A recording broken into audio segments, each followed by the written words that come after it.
welcome to Title the Podcast. With Joe. And Joe. Welcome back to our listeners. Welcome. And then, hello sa mga bagong nakikinig dyan. Welcome. Sa panlimang listeners. Thanks to our avid 5 listeners. Sometimes there's only 3. At least nandyan sila. Ako yung isa. And maybe I'm the second one. Ay. So, well, kung ilan man kayo dyan, we're very thankful for you. mm-hmm. At yun nga, recently we were reflecting on just some of the things we're thankful for and some of the things that have changed. And one of the things we realized na ang dami din pala talagang nagbago mula nung pandemic noong 2020. So that's what I want to talk about today. So our topic for today is about the way the world has changed since the pandemic. yes. So we'll touch a little bit about before and after the pandemic. Mm-hmm. Even during. Ay, hindi ko na maalala. Bata pa ako nun eh. Parang 4 pa lang ako nun. I was just like 5.5. Tumigil ka. Okay. So anyway, so how did the pandemic change us? But first, what were we doing before the pandemic? What were we doing before the pandemic? Do you remember? I remember we were about to go to Mexico. Tapos hindi na tuloy. Because of like literally, that was me and Candice's first trip to Mexico. And we were like so excited. We booked everything. We were like, hey, we haven't really gone out of the country together. Because we were housemates, right? Yeah. So we're like, okay, let's book a flight, all inclusive, blah, blah, blah, blah, blah, blah. And we did. And literally a week before we were scheduled to go, pandemic hits. Everything closed. Alam mo bakit? Kasi hindi niyo ako sinama. Alam mo kung sinama niyo ako sa plano niyo, baka hindi na udlot eh. You can talaga. never stop the pandemic though. But we were like, really? Like, can we just go there? Because at that time, we weren't really sure what's happening, right? Yeah. We didn't really thought it was gonna be this big and it will affect the whole world. Yes. Okay, so background lang. Granted that, when we upload anything online, it's gonna stay there forever. So maybe there's some listeners in the future that don't know ano yung pandemic, anong naganap. So a little bit of a recap. Noong 2020, the world shut down. There's this coronavirus, COVID-19 to be specific, that ravaged the world. Took a lot of lives. Yeah. As much as we're laughing about, some of the changes now, at that time it was very, very scary. At that time, it was very sad. There was a time that I had to stop watching the news because the numbers just kept going up. It was too much. And these were like, and it came to a point na parang, you're like, that can't be real, the numbers can't be real. It felt apocalyptic. It did. It absolutely felt apocalyptic. So basically, the COVID-19 virus, basically a flu-like yung symptoms niya, and it was very deadly. When it first started, people had no idea how it was transmitted. Everyone was scared. It was the first time, I think, in a very, very long time, na walang gera, but the world shut down. Flights were canceled. Ferries were canceled. Isolation. Everybody was isolated. Borders were all closed. Just quickly look up online kung anong ganap ng 2020. It was a very different world. Kayo na-cancel yung trip sa akin noon at that time because it was around March 2020. In Canada, it was around March 2020 when it was officially shut down. Right? Everything was officially shut down. I was doing my master's at that time. I already started my master's. And that beginning of that year, January, February, I was applying for a position at the school. And I remember that was the weirdest interview I've had. Kasi February, no, di ba? March yung lockdown. February, there was already like news of like, oh, we need to be careful, ganyan. So yun yung first interview ko na we couldn't shake hands. Kasi diba syempre you were taught Which as is like yung formality when it comes Yeah. to interviews, right? Diba, pero that's the first thing you do. Like, you meet each... It was so weird because you were like, do we bow? Do we... like, and at that time, yun yung time na so many different things were being shared on like social media and in the news. Yung may time na sabi, ay, elbow na lang daw. You need to touch elbows. I'm like, huh? It's so awkward and weird at Yes, the same and then time. there was a time na, wait, but you ask us to sneeze and cough into our elbows so magta-touch ng elbows. So ano ba? Di lalo kami nagkalat ng virus. So it was just really awkward, really weird. And then I remember we had to sit in like a bigger room for the interview. Kahit na 4 lang ata kami. Ako, tas 3 yung nag-interview sa akin.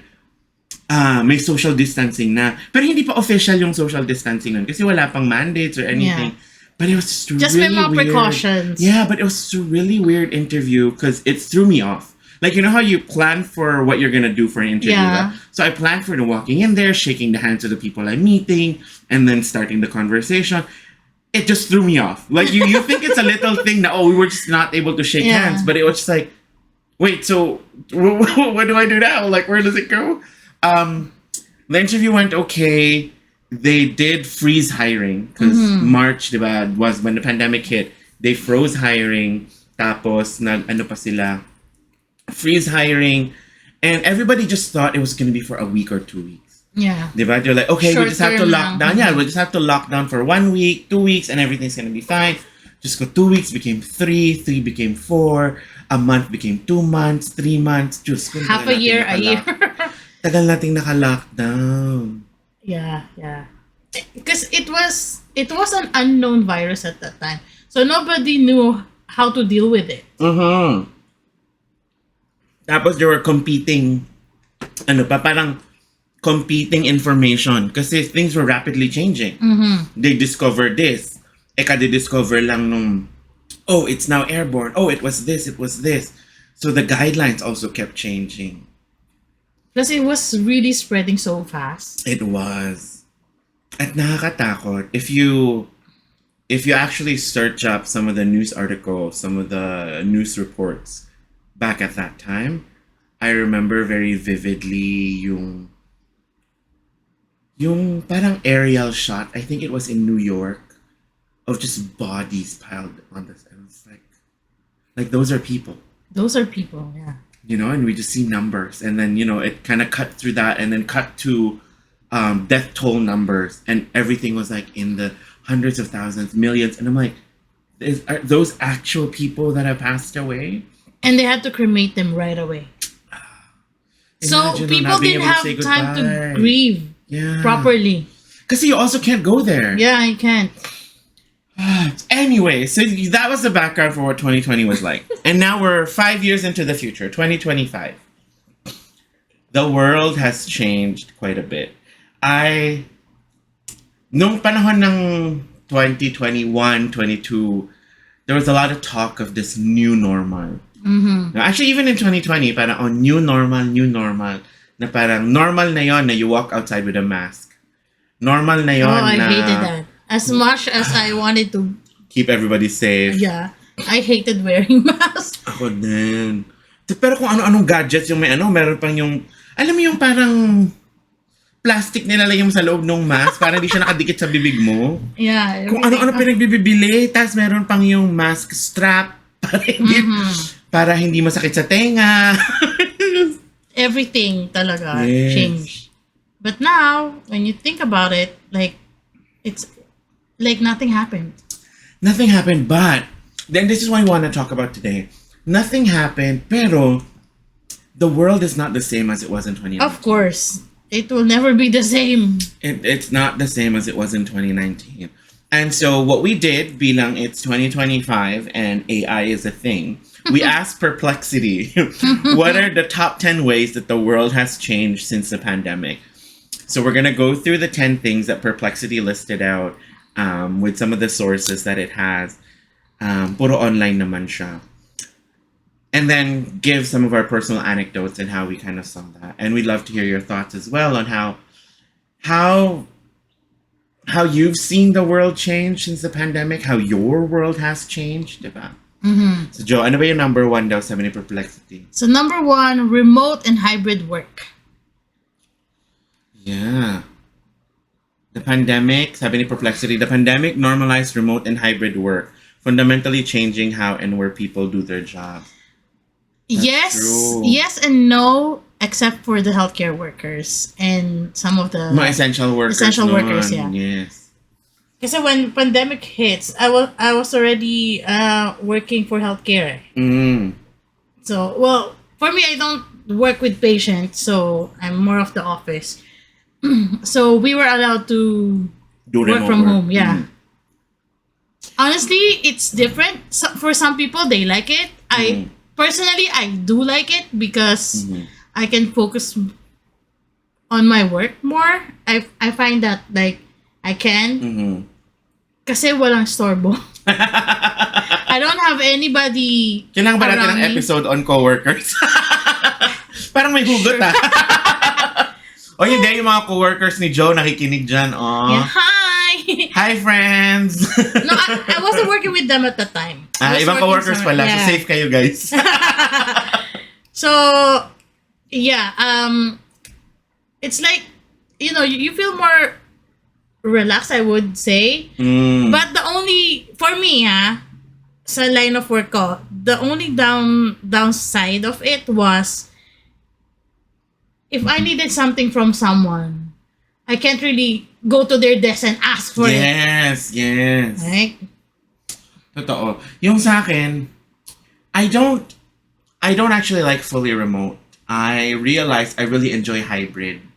Gusto ko yung may mix ng in-person, tapos working from home. Kasi yun nga, there are times na it actually so much better being at home. Tahimik, ako lang mag-isa. Yeah. And I don't have to pay for lunch kasi may lunch sa bahay. Like minor things like that. But at the same time, I do enjoy being in the office also, seeing some people. It was really weird nga kasi may in-interview kong job na yun dun sa at the school. They froze hiring. But then eventually they realized they still needed that position. So we did, that was again, first na naman for me, my first virtual interview. Yeah. So nag-virtual interview kami. At ito pa, dahil nasa bahay ako noon at summer at nabukas ang bintana, may pumasok na wasp doon sa Oh my God! room. So, takot ako nag-interview. Sabi ko na sa interviewer, I'm sorry if I look frazzled and I'm not looking directly at the camera. There's a wasp in my room. Sabi nung HR, sabi niya, I really hope you don't get stung because in the decades that I've been in HR, I've never had a casualty during an interview. Sabi ko, I don't want to be the first. But anyway, so thank you, Lord. Na-hire ako dun sa position. And then Thank you to the wasp. grabe hindi. Walang thank you sa wasp. I mean, thank you sa kanya, hindi niya ako stining. It was really different kasi I was hired pero lockdown. So I met all my coworkers online. There were so many people that I only know of by name kasi email lang. Yeah. I had to schedule a time to go to the office to sign HR documents and then to pick up work equipment like laptops, a screen, ganyan. It was the weirdest thing. Because, you have business writing etiquette, right? Like you want to email people a certain way. Yeah. But I'm like, but these people are new. I mean, I'm new to them. So I want to build a relationship. So I'm like, do I add emojis to my email? Do I add a smiley face? Add like exclamation marks and be like, hi! It was the weirdest thing trying to adjust to it.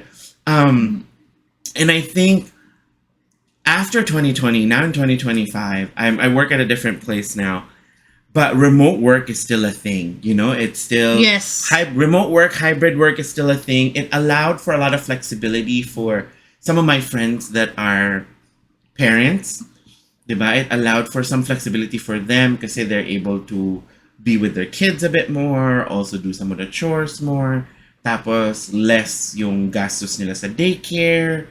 But I think the world has adapted to it. And it's a norm now. Yeah. It's a norm now to request for hybrid. It's a norm now na... But depends on your field pa rin. Totoo, pero I mean, it's a norm now na pag nag-interview ka, it's not a weird question anymore to ask. Yes. Can I work hybrid or are there, Option work? for Yes, option for remote remote work. work, Yeah, yeah. parang before 2020, parang tanong ang gano'n, everyone's like, huh? What do you mean? Like, we have an Yeah. office, you have a Like, desk. oh, how dare you ask? Yeah, exactly. Like, ano gusto mo? Ayaw mo bang mag-work? Well, ayaw mo mag-work, sabihin mo lang. But now it's a normal thing, Mm. Um, and I think a lot of people have adjusted their lives around it. Yeah. And I agree. Yeah, it's still different industries. I work for a different school now. I work for a different university, and recently, the university has decided to update our hybrid work agreement. So, medyo maraming violent reactions sa mga staff. Which I was know. like, it's expected because a lot of people have built their lives around the expectation na they have certain amount of time working from home. That's ngayon, that's gonna change. Do you like working from home? I do. I like hybrid. I like the hybrid. I I I love don't- working from home. like not having to wake up earlier than I should and Literally then roll having out to of bed and drive. yeah. Sometimes I'm not even out of bed.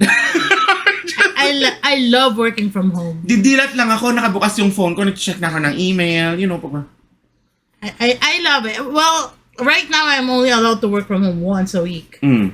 So, sa akin it's very I like that day because Yeah. I'm first of all I'm more relaxed. Second, I do a lot. I'm more busy. Mm-hmm. It's so weird that when I'm working from home, I'm more busy. Kasi walang distraction. Well, walang distraction and everybody thinks probably I'm not doing anything, so they're like, ask everything. Nah, but I just like the quietness of it, really. I just like not having to commute.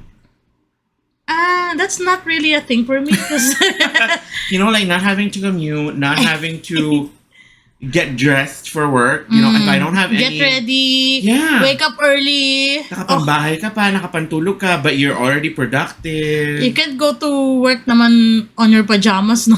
Exactly. Diba? At napaka-comfortable sa bahay.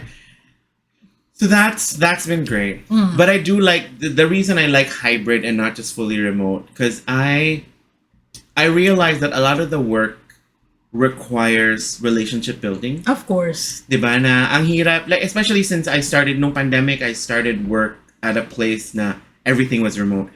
And I found it very, very difficult to build those relationships. And To people that you never met in yeah, person. to people that I've never met in person. And so ang hirap, pag wala ka nung relationship kasi na yun, ang hirap humingi ng favor. Yeah. And Like, who are you? Exactly. And then, everyone is busy. And on top of not just being able to ask for favors, I found that, because now that I work hybrid, right? There are people that I've met in person. There are people that I still only see online. There's a difference in how we interact with each other. Kasi yung mga people in person na na-meet ko, kasi syempre sa office, you grab coffee together sa kitchen, or magkikita kayo, nag-iinit kayo ng lunch dun sa microwave, whatever, na you get to build those little conversations. Yeah. They get to know me as a person. They get to hear how I sound. So pag nag-email ako sa kanila, ideally, ang pagkaintindi ko, ang nangyayari ngayon, naririnig nila yung boses ko. Yeah. Di ba? Usually, Naririnig nila yung... They would know if oh no, you didn't write this. It's ChatGPT. No, but not just that. Pero yung hindi ang automatic assumption nila na demanding yung email. Diba? yeah. Na parang, because you and I know each other. We've been friends for a long time now. So even if you message me ng one-word reply, na parang, okay, ang haba nung sinabi ko sa'yo, tapos ang sagot mo lang, okay, I don't assume, ang immediate assumption ko, hindi, It doesn't sound weird. Yeah, na parang, galit si Joe. Bakit okay lang yung sinabi niya? Or, please, or dalhin mo nga yung ganito. Ba't ako inuutusan ni Joe? Anong meron? Diba? But because we know each other and we see each other and we've built our relationship in person, all those messages online na can be misinterpreted are a lot less likely to be misinterpreted. So yun ang gusto ko sa hybrid, na on days that I'm in the office, I get to build those relationships. I get to see people smiling. They get to see me smiling. They get to see na mabait naman talaga ako. So kahit na mag-email ako na... So kahit na mag-email ako na minsan medyo abrupt kasi urgent, hindi siya magka-come across na demanding naman ito ni Joe. Bakit siyang demanding ganyan? You won't get misunderstood. Yes. Speaking of being misunderstood, ang number 2 na sabi ni Perplexity na top 10 ways the world has changed is the increase in mental health awareness. Sabi niya, anxiety, depression, and mental health challenges surged during the pandemic and after, leading to greater public awareness and efforts to address these issues. And I absolutely agree. And I thank you. And I thank you.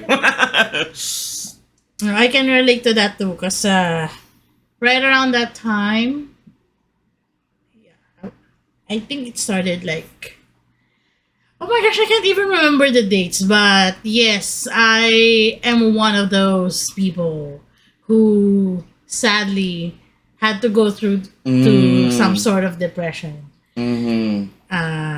Yeah, it was. I think it's towards. I don't know if the pandemic was ending na yun. I think around 21 yun, I would say. 21, 20, yeah, I guess so.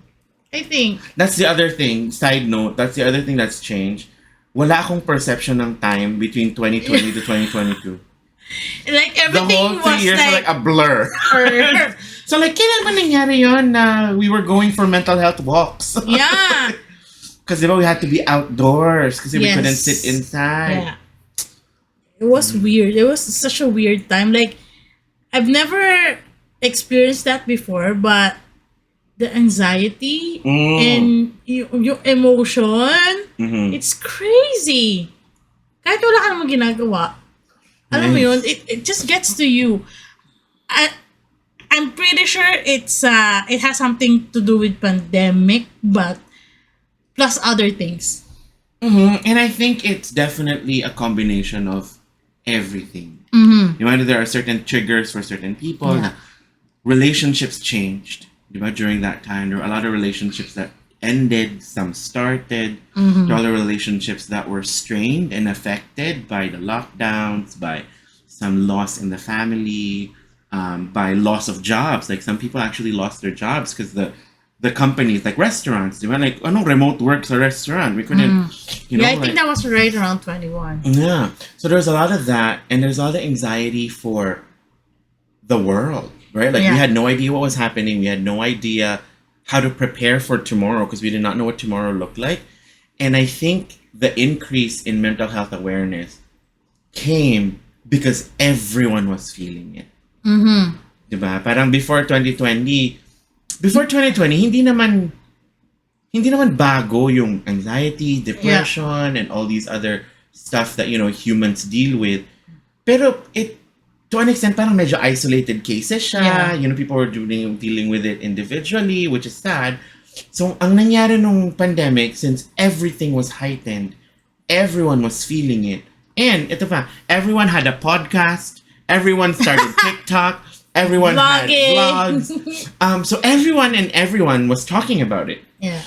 And so it became a big thing that everyone was like, parang collectively, we understood na we need to take care of our mental health. Yeah, it's really a thing. Mm-hmm. It's not like, you know how it is for some people. Oh, you're just a drama queen. Especially as Filipinos. Ay, nako, lalo na. Diba? Ano ba yan? Anong depressed? Ang arte-arte mo! Ano ba yan? Tulog ka ng tulog?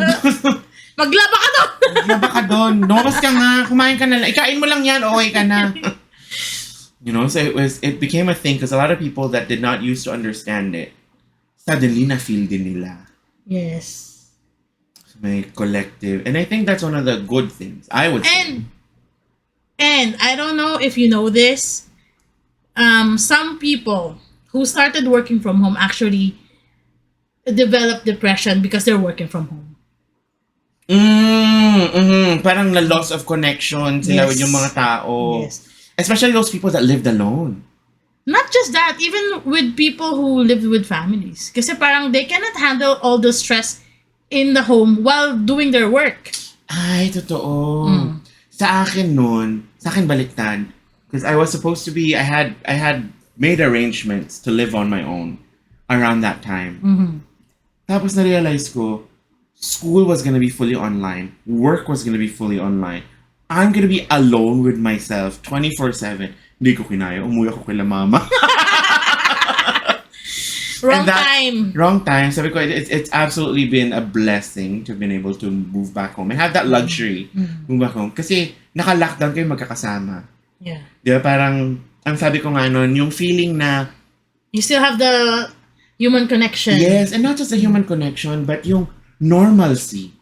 Parang pag sa labas and you watch the news, everything was like, oh my gosh, end of the world, what's happening?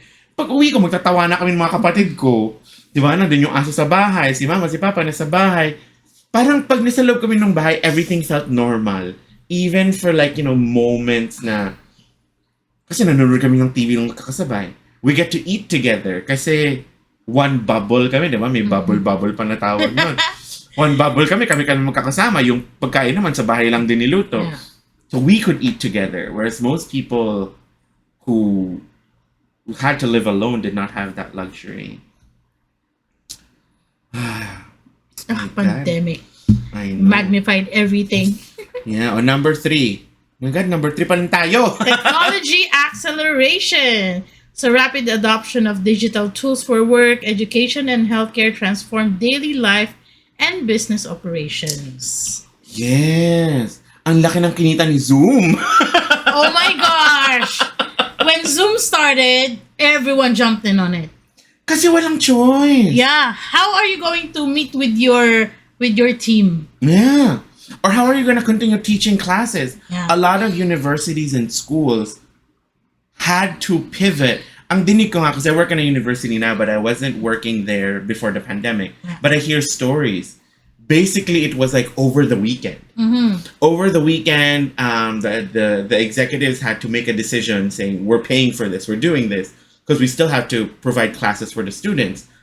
And then so over a weekend, the IT was practically working 24/7 over one weekend to get everything up and running. Para pagpasok ng mga estudyante ng Monday at ng mga professors ng Monday, meron silang malalog in na may email na sa inbox nila na, Yeah. you log in here, this is how you click, this is how classes are gonna be. And then they had to be monitoring it for the first like week or two. Kasi syempre, a lot of people had no idea how to use it, what was happening. Yeah, and Zoom was very new at that time. Bigla nang out of nowhere.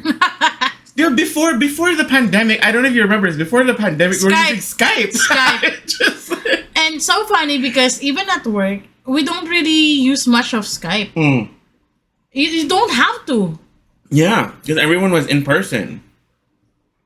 And so it was like Skype. Everyone was using Skype, right? Like people go away, we use Skype to call friends and family from overseas.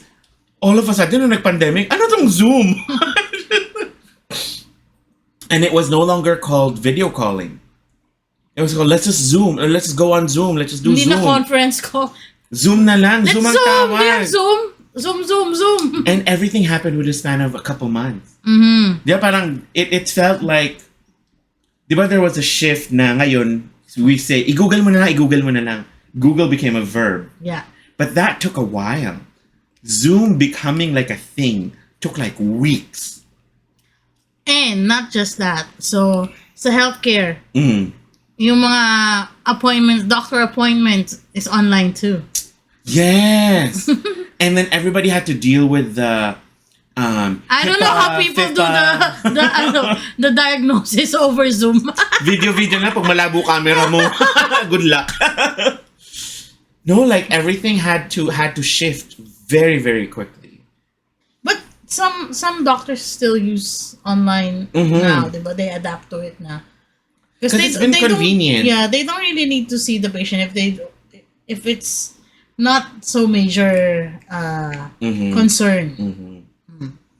So I think it's good. For me, it's a good thing that there's options now. Yeah, it's a good change. Yes. Okay, number 4. Shift in social priorities. People reevaluated what mattered most, placing higher value on family, relationships, and personal well-being. Yes, and yes. Absolutely. Although, ito question, Joe, do you think na this is still a thing today? Because ito sa akin na, parang feel ko nung 2020, 21, 22, since everything feels lumped together, everyone was so thankful for family.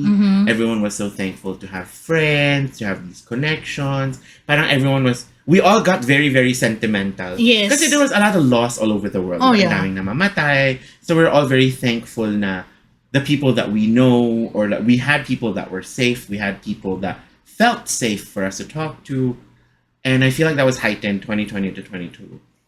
I wonder, though, if the sentiment has actually carried over to now. Frankly speaking, no. Diba? Parang feel ko din Everything na... went back to normal after the pandemic. Like, okay, we're safe, we're good. Go back to normal. Yeah. The sentiment is not the same. Yeah. I'm pretty sure people will still, naman, give importance to their loved ones, no? Mhm. But it's not the same as during the pandemic. Yes, I think we're back to parang... And I think it's very human. Mm. We're back to taking it for granted. You know? Sadly. Yeah, di ba alam mo yung parang pag gutom ka for a long time, you Yeah. cherish food so much. Mhm. Tapos nung nabusog ka na, at regular na yung pagkain mo, I don't even want to I'm smell like, that it's food. okay. So, like, I think, I agree. Feel ko it's gone down a little bit. Yeah. Parang 5 years later. But hopefully we don't have to go through another pandemic for people to realize what's important for them. Totoo.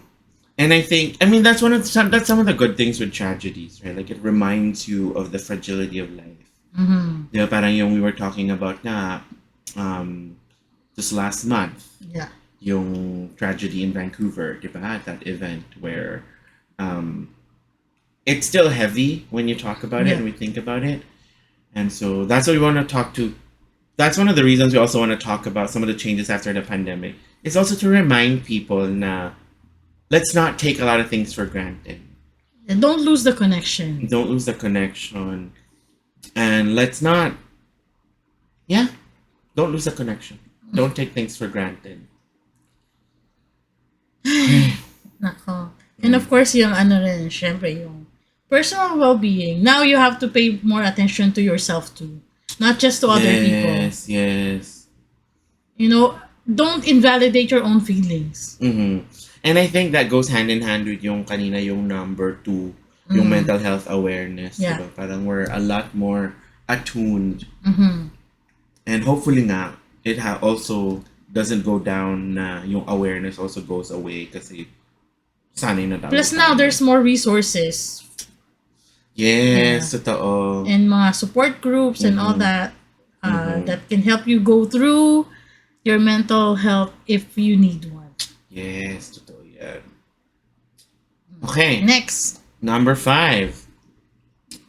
Changes in education. School closures, virtual learning reshaped education with lasting impacts on students and teachers.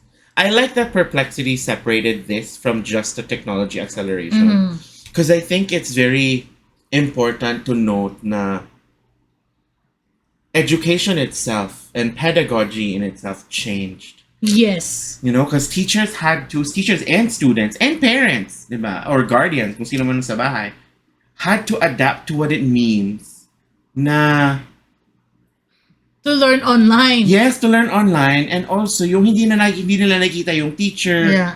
they don't see their classmates.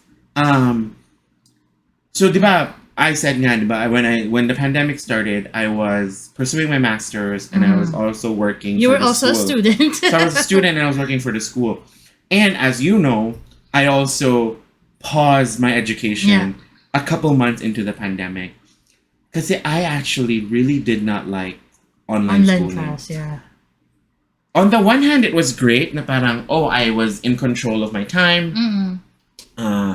Yung convenience, same thing we were talking about convenience for work, diba? I could turn on my laptop and I was in class. You know, I don't have to drive to school. I don't have to pay for parking. And then once I close my laptop, tapos na yung class. I can, go back to bed, go back to doing, lounging around at home.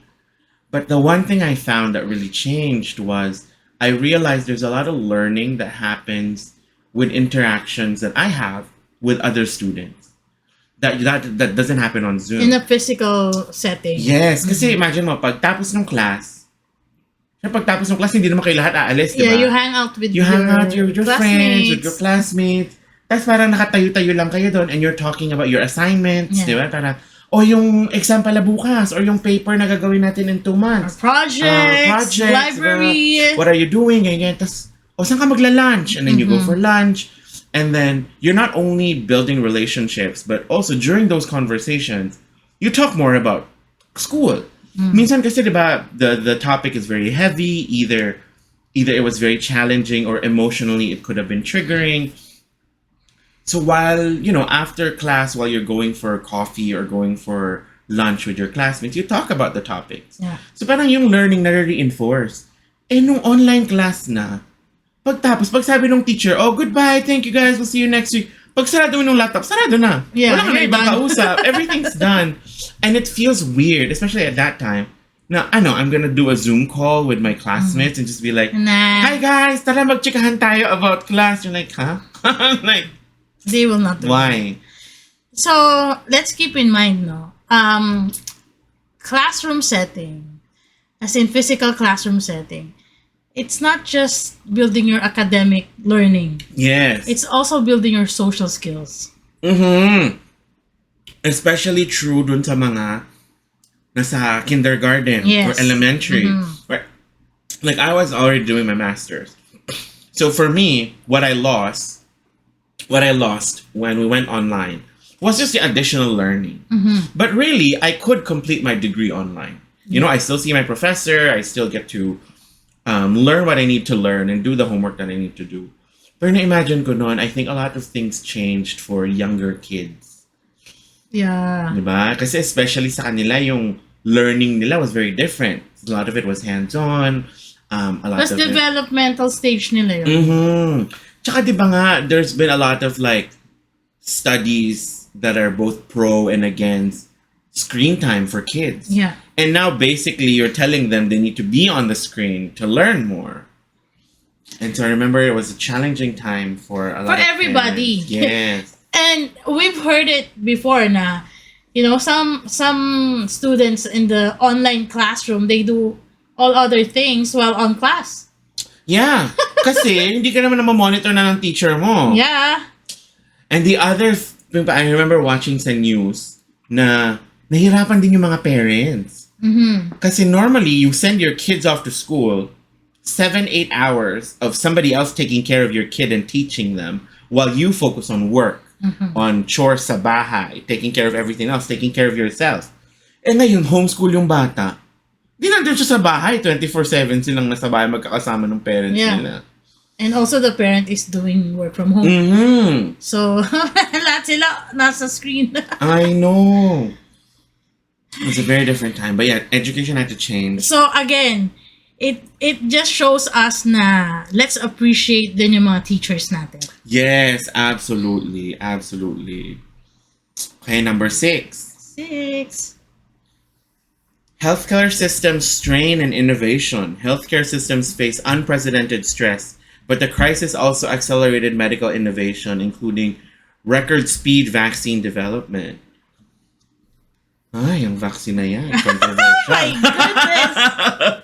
No, but it's absolutely true. Like, I think on top of just technological advancement, changes in how we relate to each other, healthcare had to change. Well, you were working in healthcare at that time. What were some of the major changes you've seen from then until now? Okay, so since I was in the healthcare, at that time, we were all actually mandated to take the vaccine. Because we're in healthcare. Obviously, we're guinea pigs. No, man.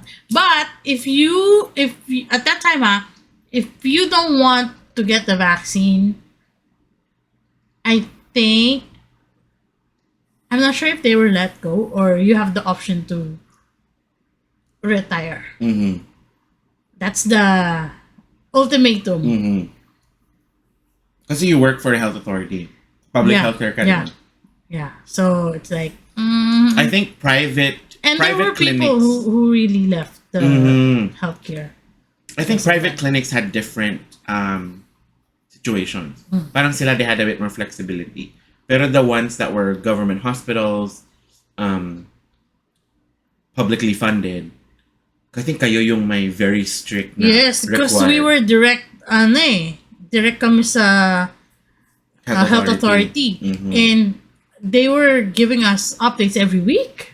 Mm. Yung town hall meetings every week, Mhm. they'll give us like all the updates. Kung ano yung required. Syempre yung, basta every little thing. Because we had to. Mhm. We had to know these things. Yeah. You know, it's sad, but you see the resilience of a lot of our healthcare workers. Absolutely. Mad respect for them. Mad respect. Absolutely. And I think in terms of what I'm seeing now, 5 years later, it also is looking like healthcare as an industry has now been forced to adapt to better technological advancements. Oh, true. True. Diba? Kasi a lot of people in healthcare, older doctors, older nurses, older admins there, have been so set in their ways. You know, parang yung, They don't want to change. they don't want to anything. change. Kasi parang sa nila, diba, it's not broken, don't fix it, you know, which is fair. But also, like, there's so many new technology now for scheduling, for booking patients, Yeah. for keeping electronic medical records, and all these different things. Now, for the most part, from my experience back in healthcare before the pandemic, it's always felt like it's a very, very, very slow move. Kasi ang daming ayaw. Yeah. Ang daming ayaw magpalit, ang daming Yeah. ayaw ng electronic, ang daming nilang rason. Nung nag-pandemic, nagka-hybrid work ngayon. Kung ano-anong ganap. O, dinapilitan silang lahat And you know what? Adapt. At that time, another thing I want to point out, there's a lot of doctors and nurses who came out of retirement. Right. Kasi kinulang, ang daming shortage Yes. nun. And they were gracious enough to actually help out. Mhm. And sorry, some of them lost their lives during that That's pandemic true. too. That's true. But you know, you see the dedication of the healthcare workers. Because you know what? If you don't have that heart, don't go into healthcare. Totoo. If you're just in for the money and you don't put your empathy and your heart into what you do, don't be in healthcare. Very draining. Ibang challenge ang healthcare. Healthcare is an absolutely different beast. And so on the same line, diba, we want to be not taking our teachers for granted. We also don't want to be taking our healthcare workers for granted. Yeah. Any of them, including the caregivers, the care aides, Yeah. everybody from the bottom up. Exactly. And I think we saw some of that also come out with the Vancouver tragedy about a month ago. There are a lot of stories about how hospital workers were all working together. People who were off were all came in. People were on reserve. It was all hands on deck. And it's sad, you know, that's true. It's sad sometimes it takes a tragedy for us to appreciate the people that are sacrificing so much for us.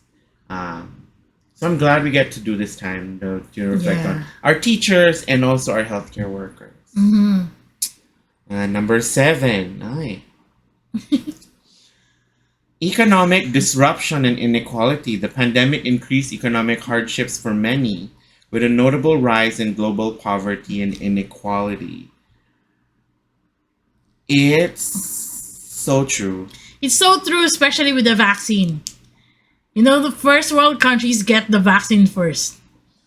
Yes, there was a lot of concern for what vaccines are available, for what countries, who can afford it, who can pay for it, the safety of Is the all of government that. gonna cover the cost of it? All those things. And then also governments had to scramble to Secure those vaccines. secure those, and not just vaccines, but secure other goods. Secure Food. Diba? To make it available for people. And then because the world practically shut down, everything stopped. The economy also practically was at a halt. Everything, like it literally stood still, and everyone is like, now what happens to my money? Like, it doesn't matter if you have money. If there's no goods out there to buy. True. Diba there was a time na kaubusan ng toilet paper sa North Yes! America? Oh, Sorry na People were literally hoarding toilet papers and wipes. My God, it's the craziest thing. Honestly, for Filipinos like us, It's not a thing. living in North America, we were so confused. We were honestly so confused. Bakit nang unang nawala toilet paper? Like, we knew there were things were gonna be in high demand. But I was personally thinking it was gonna be food. Yeah, food. Delata, non-perishables, mga biscuit, mga cereal, things you can keep. Para pag hindi na talaga kayo makalabas, may pagkain kayo sa bahay. Yeah. My goodness! In North America, ang unang naubos yung tissue. Guys! Oh my God. Anong priorities natin? Ay, nako, ang laking tawa ng mga Pilipino dahil lahat tayo may tabo Tabo? sa bahay. We're like, kayo nang mag-agawan sa tissue. Kami may tabo. Mamimili kami ng delata. We can live without the tissue. We can live without the My tissue. gosh. So funny. But it made you reprioritize also. Going back to yung changing priorities, not just with well-being, ganyan. But it made you reprioritize also. Saan mo gagastos yung mga bagay-bagay? I know what's really important to you Yeah. when it comes to survival. Because I remember we had that conversation nung na-cancel yung trip niyo for Mexico. Di ba, the first reaction was obviously like, it was very sad, it was Like, disappointing. we really need that trip. Yeah, we really needed a trip. We were looking forward to it. But then, a couple months later, the focus became, yung refund hindi pa pumapasok. Yung refund hindi pa bumabalik. Or I think, I think in the beginning. And you know what? Thank God na wala kami sa Mexico because they were stranded. There's no flight out. Oo nga. Imagine mo kung nakalabas Exactly. kayo dito. And it's just, I remember our conversation shifted. Speaking of money, originally, when you were given the choice, I remember talking to you and Candice about this. Parang originally, when you were given the choice, you wanted to delay it na lang. Yeah. Parang you said, sige, Give us credit. Yeah, give us credit so we can rebook it because you still wanted the trip. A couple months later, you were like, actually, ang gulo na ng mundo, kailangan namin ng pera, i-refund niyo yung bayad namin. Yeah. My goodness. That was crazy. So, 5 years later, we still haven't gone to Mexico. This time kasi isama niyo na ako. Baka mauna ka pa sa amin. Malay natin. But it's true. I think a lot has changed since 2020 now to 2025. And there are other factors that have come into play for changes in economics. There's a couple different elections throughout the world that have happened that have changed some global economics. But I personally feel like the effects are probably still kind of lingering there. Oh, yeah. It will always still be there. Because, again, things will never be the same. Yes. Okay. Speaking of never be the same, number 8. The new social norms and vocabulary. Terms like social distancing and flatten the curve became common, and mask wearing became a widespread practice. True. So we were just talking about this a little earlier. So social distancing, ano ba yun? Excuse me. Your social distancing. 5 meter. 5 meters ba yun? Hindi. Pero true, like even just the term new normal. Parang I feel like that came about nung pandemic. Because it was This is our new normal. This is our new normal. Puro na lang new normal. Because it was never our normal. It was never normal. So even the idea of things changing so much for the world to adapt at the same time to say new normal, that was such a... We were literally forced to change our normals. Yes. And then social distancing, para sa mga nakikinig dyan na for some reason hindi nyo na-live through yung pandemic, social distancing was this kind of mandate for us to stay away from each other. Was it like 2 feet, 3 feet away? I don't remember. Or 6 feet away? Something like that. 6 feet underground at ang iniisip mo. Nilibing. No, I think it was 2 feet. I-google nyo na. It was this mandate for us, especially in public places, to keep our distance, with each other. Kasi nga, for us not to affect anyone kasi there's ano yung tinatawag nila na asymptomatic ka, symptomatic ka, whatever. Kasi you don't have any symptoms of the virus, but you're actually a carrier of the virus. Yes. And you'll never know. You'll Actually, never know. tama ka pala. Sabi ni Google, the CDC recommends that you keep at least 6 feet between See, you and I told you, and it's not under. Yeah, and it 6 wasn't just feet. that. It was also the way they calculated it, I believe. Para yun yung kung The sakali- safest. Safest. Parang nag-uusap kayo, walang tumatalsik na laway, or pag umubo ka kahit papano, the chances of the droplets passing from, pag ubo mo, pag bahing mo, dun sa tao around you is a lot less because of the social distancing. Ito pa yung nalala ko, practically everywhere. And banks,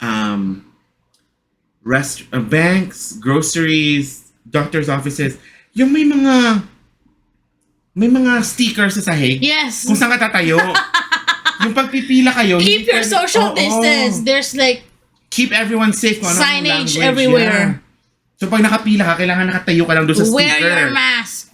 Ganon. Yeah. Flatten the curve was, I think, the vocabulary of like, let's try to keep each other safe para yung number in the graph would go down. Because if you go back to 2020, you Google it, you'll see how it went up talaga. Yeah. So it's like going up. We're trying to flatten it.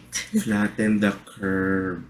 Or to minimize it. Mm-hmm. In other words. And these are all like things that are not new to us. And even the fact that everyone in the world now practically understands what a pandemic is.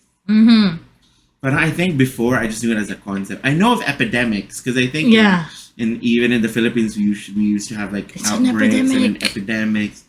Pandemic pala, my God. Pandemic is such a huge thing pala, no? And we lived through it. We lived through it. My God. Lahat unprecedented. Yeah. I remember there was a time na parang everything. There was a time na parang lahat ng marinig mo sa news. This is unprecedented. This is unprecedented. I remember there was a point na parang joke na nga na, pwede bang precedented naman? Pagod na kami ng unprecedented. Wala bang precedented na event dyan? Pandemic ka. Okay, number 9. Environmental impact. Lockdowns led to temporary drops in pollution and emission, highlighting human impact on the environment. This was absolutely one of the great things that came out of the pandemic. Yes, we're not minimizing the death and the suffering that the world collectively felt. But we gave Mother Earth a break. Yes. Literally. Because there were no flights. No flights. Unless they were absolutely necessary. No Less ships, vehicles. Less vehicles outside. No ships going outside. Even the factories, no? Yeah, factories, but a lot of them were closed down. Yeah. So I remember there were pictures of like places that. Oh my gosh, Manila. Hello, Manila! Because like, we live in Antipolo, diba? So it's higher. When you go up to Antipolo, you can see the pollution in Manila. Literally, when you go up to Antipolo, and you can see overlooking May blanket ng smog. Or you can never miss that if you go up to Antipolo. During the pandemic, my friend, kasi mataas yung sa kanila eh, he posted a picture of Manila. It was all clear. Oh my God. All clear! Not one smoke. Oh my gosh. Very Literal clear. na nakahinga si Mother Earth. Yes. Nakahinga talaga siya. Pwede pala. Yeah. Right? Like, wow. Like, don't we want to live in a place na, or in an environment, in an earth na ganon, na there's no pollution, or very, very minimal lang. And I think there were like videos also of certain marinas or certain beaches that had more sea life. Kasi less yung traffic ng mga ships and carrier ships, diba? And we know that the noise pollution that comes from that affects, the navigation, yung ability ng animals like dolphins and whales to be navigating, di ba? Kasi they use True. sound, And noise sound. pollution. Kasi Yeah. yung mga marites sa bahay. Ay, nabawasan ng noise pollution sa labas. Diba? There's no marites outside. Yes.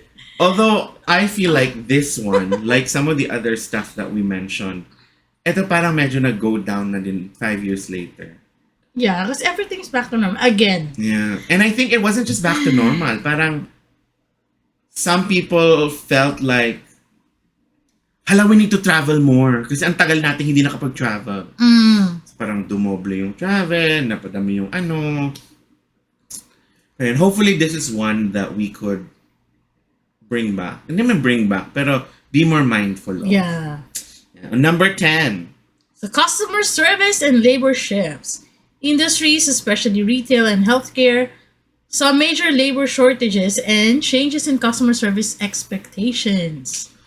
Totoo. Di ba ang daming na-lay off? I remember there was a time na ang mga news report was about paano yung mga waiter at mga bartender na ayaw magpa-vaccine. Yes, and sarado ang restaurants. Yeah, How can they work? Yeah. Or nung nagsimula na bukas, parang legal ba yon na ma-fire Yeah. sila nang di nagpa-vaccine? Because we were talking about you working in healthcare for the health authority. Yeah. That was a mandate from the government. But these are private businesses. How does that work? And then, how did they deal with different hours? Ito nga, napansin ko, even in our city, right? In Vancouver, dati maraming mga places na bukas hanggang 2 a.m. Ngayon wala na. Yeah.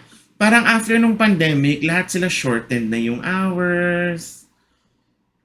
And some of them just to get by. Because syempre, if you run a business like that, a restaurant business, let's say restaurant, you have overhead expenses. Yes. You have rentals, you have like your stocks, your food, whatever.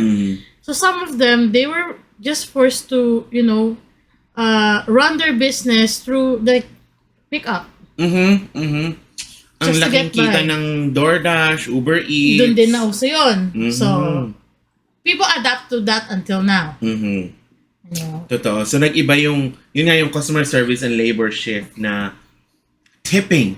Yeah. There was a lot of conversation around tipping.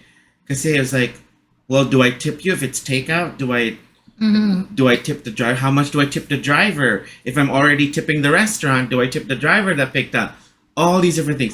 Things that we did not really think about because there was only like a small percentage, I feel, of the population that was doing a lot of takeout. Mostly you would go to the restaurant, you enjoy the service at the restaurant, you enjoy the ambience. So you're like, okay, that's what I'm tipping for, that's what I'm paying for. So ngayon, parang, ay, ano bang nangyari pag ganun na, lahat takeout. And I think we still see a little bit of that also. I think this ties into yung kanina na yung remote and hybrid work. A lot of industries had to shift and had to adopt different styles of working. And the service industry, I think, took a major hit. And I think parang ngayon they've recovered na and they've integrated na yung delivery as part of their regular. Of the new normal. The new normal. Exactly, new normal. Meron ako i-add. I wanted to add this. During pandemic, crime rate is very low. Walang tao sa labas eh. To none. Diba? Which was like, it was good for everybody. That's true. And, I'm just, it just goes to my head, yung mga naaalala ko. During pandemic, people were actually giving healthcare workers food. They're bringing food to the hospitals. I remember that. Like from, like whoever. Some from the restaurants or from stores. And all, they give food all the time. And then, I think there's like, a time during the day that there's like the fire truck and the police with the sirens. I was gonna say, meron may time na I think 5 o'clock ata every day or something. 5 or 6 mga ganun. Everyone would cheer for the healthcare Yes. workers. And there's a lot of videos of that, of people standing outside their balconies or opening their windows. It's like kakalampag ng mga Yes. pots and pans. Yeah, that was fun. I think at the very bottom of our hearts, and I think deep down for everybody, there's something to be said about our collective humanity. Yeah. Na We're in this together. we're in this together. Na there's when push comes to shove, yes, I think our greed and our need to take care of ourselves first is always gonna be there. But Human nature. yeah, but I think also part of our human nature is actually that compassion for other human beings. Yeah. Now we see when we're all suffering together. Sana lang yung compassion na yan nadala hanggang 2025 and beyond. And beyond. Please, we don't need another pandemic. To remind us of it. Just, Yeah. Yun naman talaga ang goal din namin with doing this. One, because, we were reminiscing and we just thought to turn on the mic and record while we're reminiscing. But the other is also to... One of the good things with reminiscing diba, is to be able to remind ourselves of some of the things that we learned. Diba? Yun yung quote na ginamit mo nung one of our episodes, yung from kay Jose Rizal. Diba? Ang hindi marunong lumingon sa pinanggalingan, hindi makakarating sa paroroonan. Yeah. And I think it's very important for something as big as living through the pandemic. There definitely are so many lessons that we've learned beyond just these 10 changes that we've seen. Na we really need to not forget. Yeah. Let's not forget and let's appreciate. Yes, appreciate each other, appreciate our healthcare workers, our teachers, our service workers, Even our family, our families, ourselves. and honestly, our IT people. Oh, yes. Oy, ang daming ginawa ng IT para para Makapag-zoom gumana. kayo. Yes. Para gumana ang mga businesses, di ba? So lahat, every little thing that we experience, we have to be grateful for. Yes. We're grateful that we survived the pandemic. Yes. We're grateful na, we're still with our own families, with our friends. We still have a job to go back to. So let's be more appreciative of what we have. Exactly. Instead of highlighting of what we don't. Exactly. So yun, we'd love to hear from you as always. You can connect with us on our different social media pages. There's Facebook, Instagram, and I believe you can also post comments, I think, on Spotify And YouTube. So we'd love to hear from you. What are some of the changes that you've noticed in your life since the pandemic, if you've lived through it? Or for those of you who are too young to remember the pandemic, what are some of the things you're hearing now that you constantly hear about that was a result of your parents or people around you that have lived through the pandemic? So again, we want to thank you, and Thank you, guys. Stay tuned until next week. So again, this is Joe. And Joe, it's titled The Podcast. Thank you, guys. Thank you guys. Bye. Bye.